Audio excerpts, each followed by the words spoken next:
We as Christian young people are in an all-out war for souls. Now is the time we need to make the strongest stand for God than ever. Because the pull of the world gets more magnetic by the day. Do you want to be an influencer or a follower? The world is going to hell. What are you going to do about it? Stand and watch? Or show them the eternal love of Jesus Christ as the world burns? If you've been listening to the past few episodes of As the World Burns, you'll know that Reggie has been involved with a girl named Eve.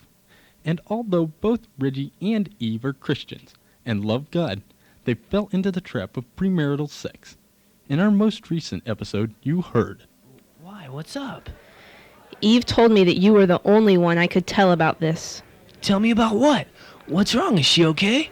Yes, she's fine. The school staff was worried about her missing homeroom every day for a week, so we called Planned Parenthood to come talk to her.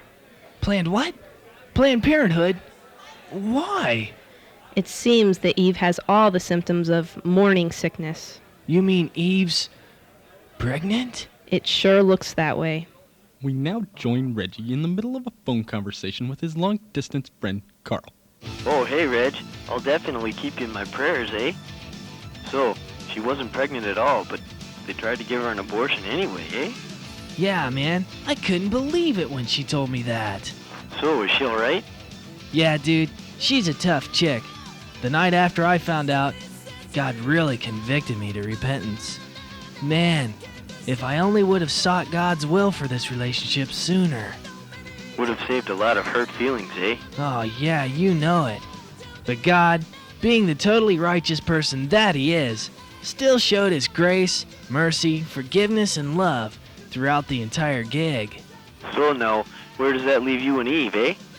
Well, Carl, after Eve and I told her parents about the whole thing, they were glad that we told them, and, relieved that Eve wasn't pregnant.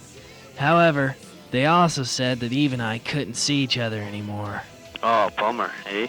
Yeah, well, it's alright.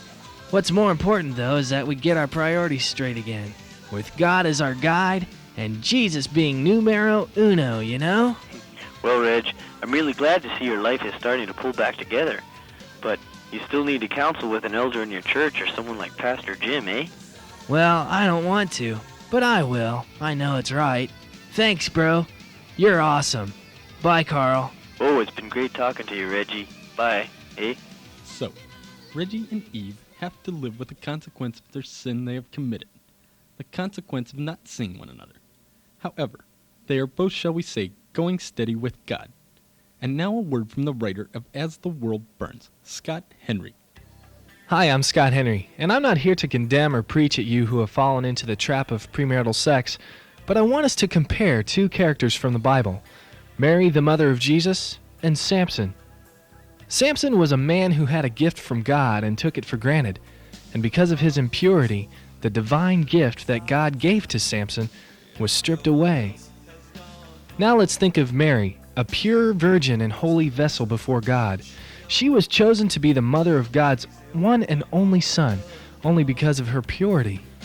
In the same way, we as Christians need to live lives that demand an explanation, being pure and holy in a world filled with temptations. 1 Timothy 4:12 says, "Don't let anyone look down on you because you are young, but set an example for believers in speech, in life, in love, in faith, and in purity." With God's help, do you think you can do it? Can you stay pure in this world of filth? Can you stay in the world and still be not of it? Adjust your tutor to this station next week for the answers to these questions and more on As the World Burns. This has been a cutting-edge drama production, dudes.